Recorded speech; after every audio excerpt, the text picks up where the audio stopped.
This is a Kung Fu tutorial on how to build strong biceps. This is a basic tutorial on building bicep muscles. There's a lot of different variations. There's bodybuilders that focus specifically on these types of exercises, but I'm just going to keep it to the very basics. All you need is a pair of dumbbells, and you can do a lot of different exercises with dumbbells. It's very cost efficient, and it doesn't take up much space. You don't need big machines. You could do it outside, you could do it inside, you could do it at the gym, you could do it at home. So what I recommend is to do anywhere from 8 to 12 reps. If you want to get more definition on your muscles, then you would go for the higher rep count, maybe around 12 reps.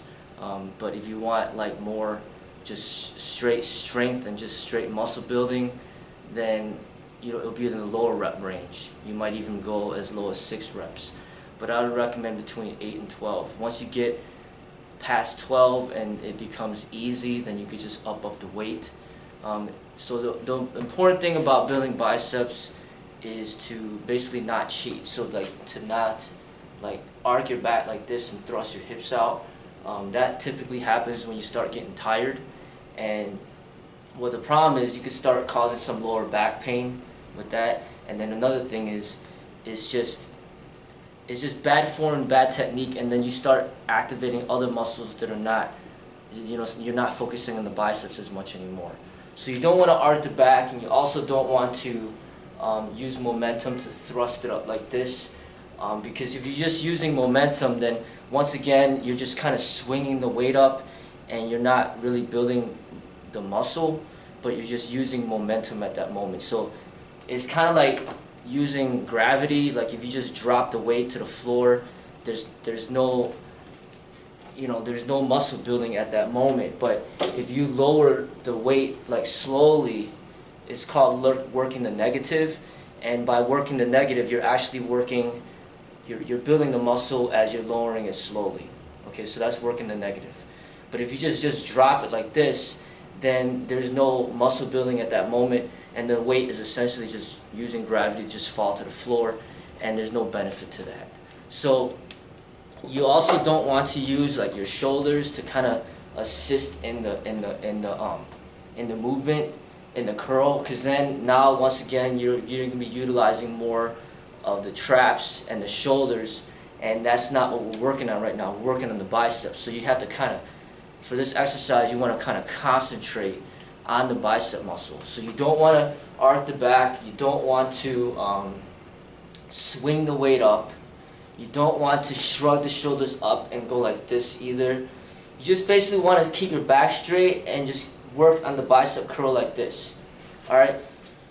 Another thing is you don't want to just have the weight just hanging straight low, because then you'll be in a totally relaxed position where the muscle's not having that continuous flex.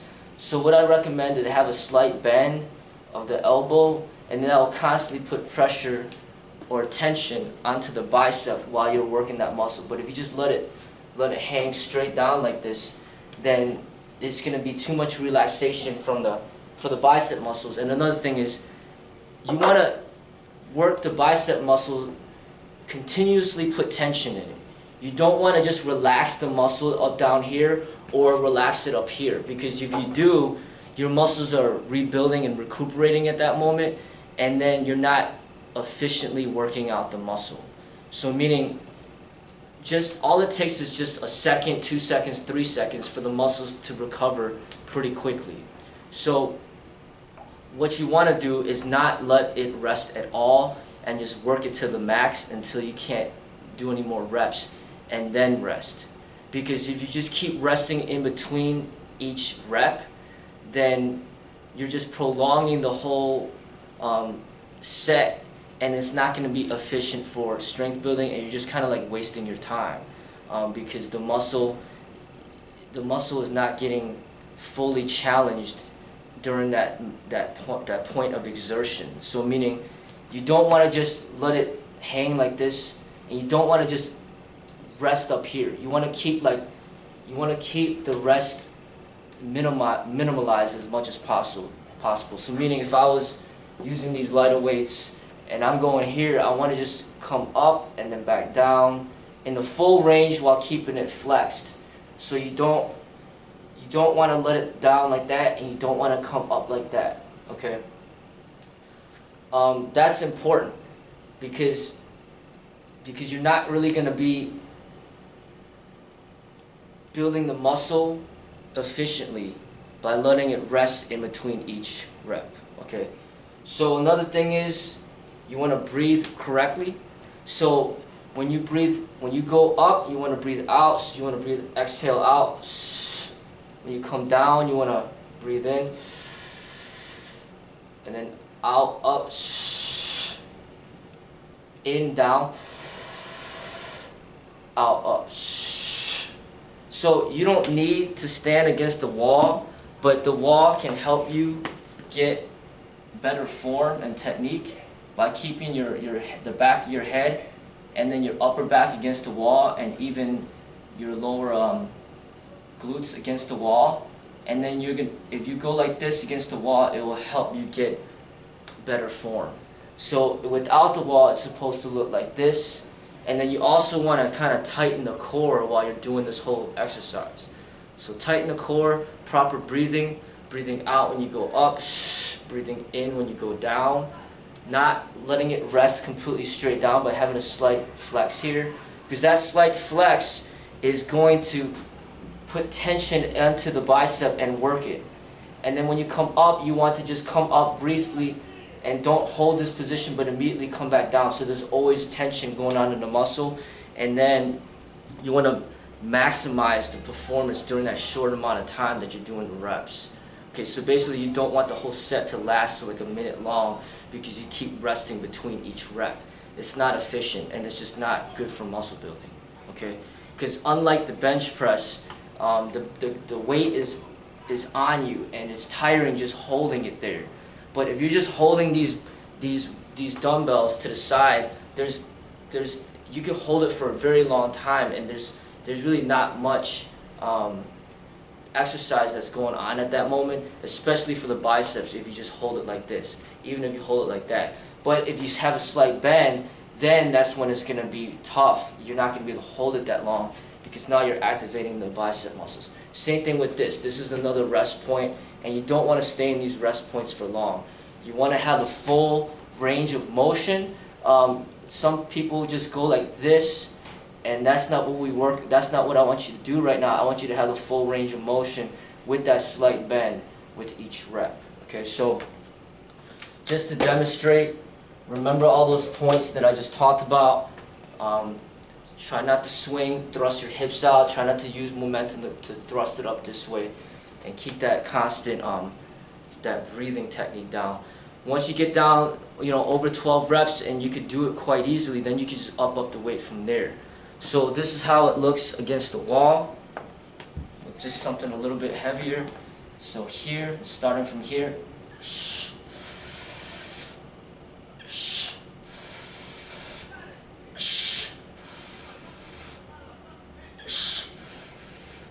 Here's from the side.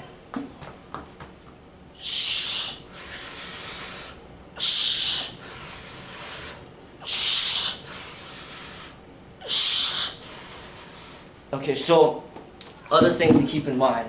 Just keep that wrist tight, hold, clasp the weight or grab the weight, grip the weight, have the thumb gripping the bar, have a tight grip in it, keep that wrist straight, like don't bend the wrist this way, don't bend it this way, keep it straight as you're working on the technique. Also, keep the weights, like even though you're holding the dumbbells, almost act as if it's a straight bar, and don't try to keep it as straight as you possibly can. Like don't hold it like that, and don't hold it like this right now. I mean, those are different techniques, but we're not working on that right now. You want to keep it straight, because then right here you're focusing on the bicep muscle at that moment when you're holding it like that. And it's also going to be working the forearms as well when you're holding like that. Also keep the weight, keep your elbows close in, don't wing out the elbows like that, but keep them close to your body, and keep the weights as straight as you can. Okay, so obviously it's easy to have good form when you have light weights. What happens is when you start lifting heavy, it's going to be really difficult to keep the form up, but that's expected. It's a lot of weight, so you're gonna probably want to cheat a little bit here and there. You know, it's okay for maybe the last rep or two to cheat a little bit. You might put your back into it a little bit. Your shoulder might be coming up. You might be swinging just a little bit. It's expected when you're using really heavy weight, but a majority of the reps should not be cheating.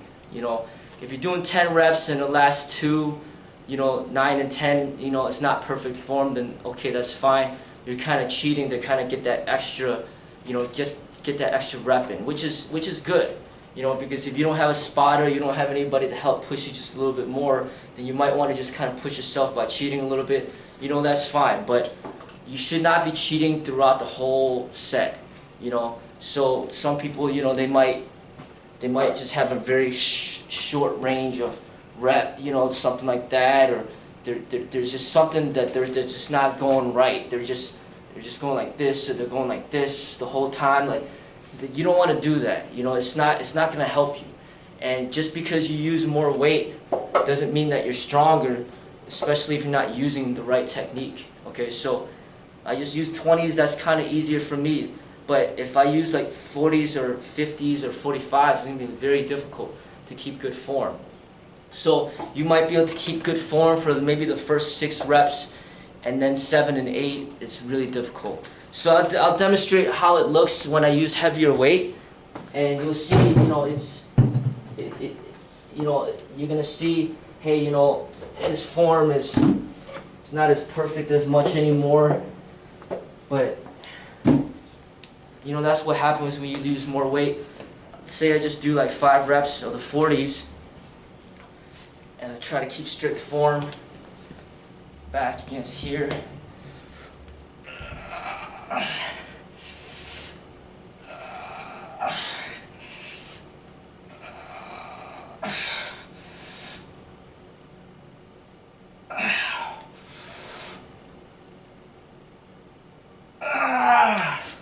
Alright, so that's how you demonstrate it against the wall, but now let me try to demonstrate it to the side. I'm already pretty tired, so it's going to be hard. Let's see.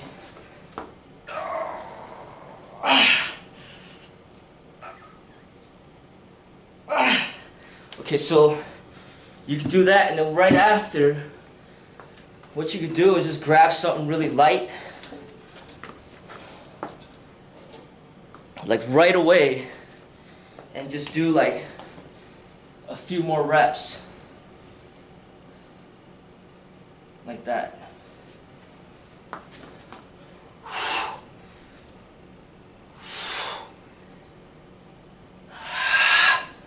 So that's the way to kind of maximize the set. They call it either call it pyramids or supersets. Basically, you do something heavy.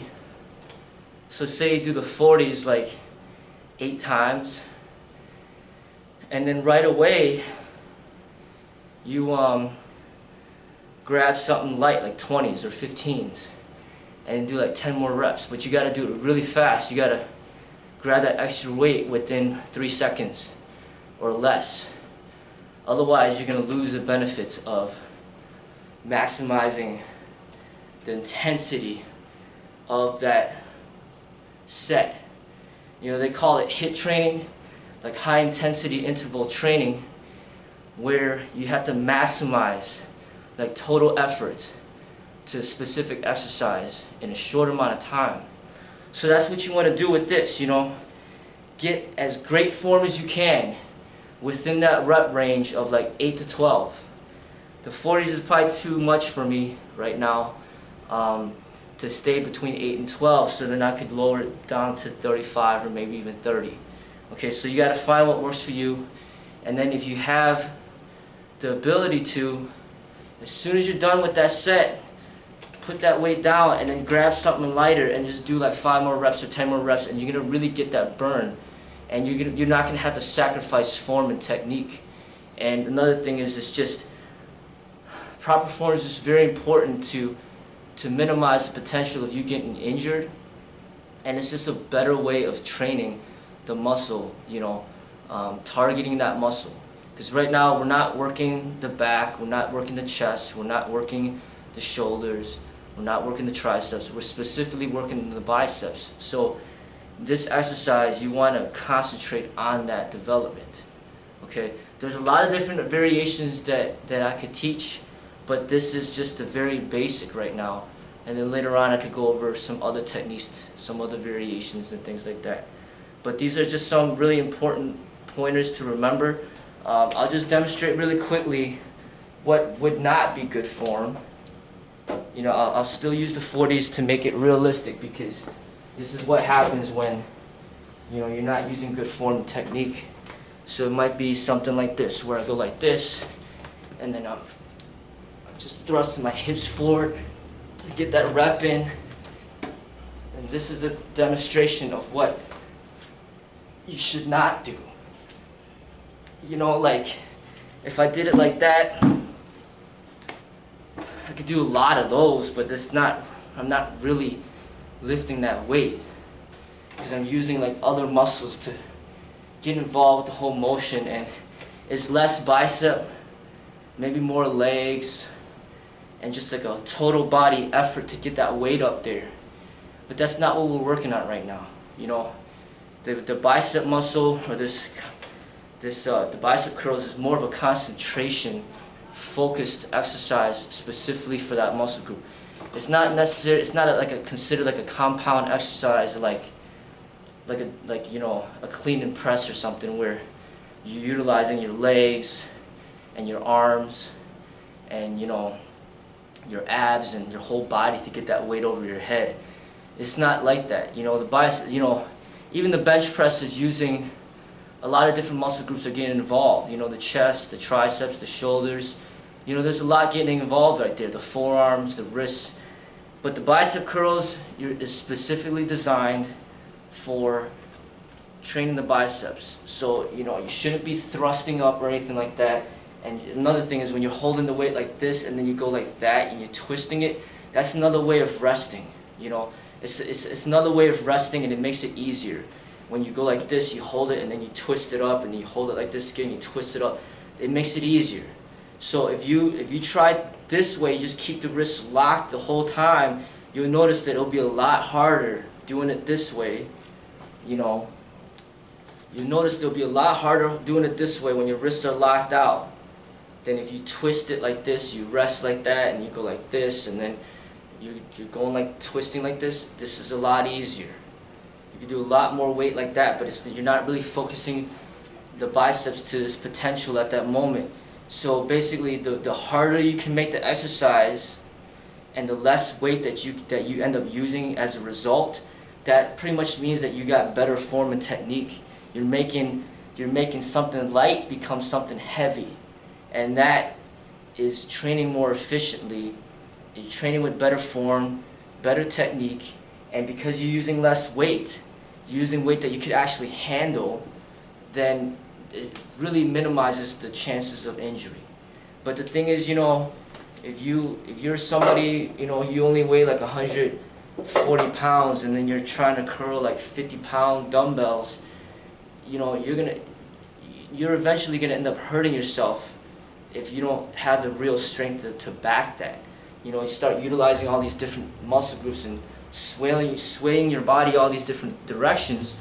You know, of course, you know, eventually you're gonna get hurt. And I'll do another demonstration. Here are some 45s. So this makes it even more difficult for me, because this is a lot of weight for me.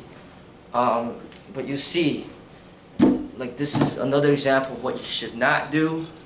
So I'm over here. I'm gonna use my back like that. So look.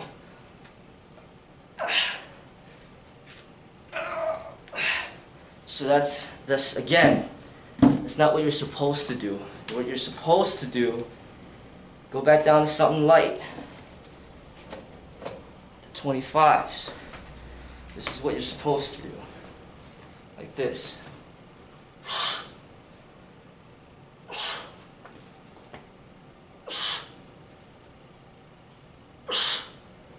Okay, so remember that. You know, I've been training for many years, and sometimes it hurts the ego when you don't lift as much, but it's worth it. It's worth it. Just go lighter weight, do it the right way. I thank everybody for all your support. You take care.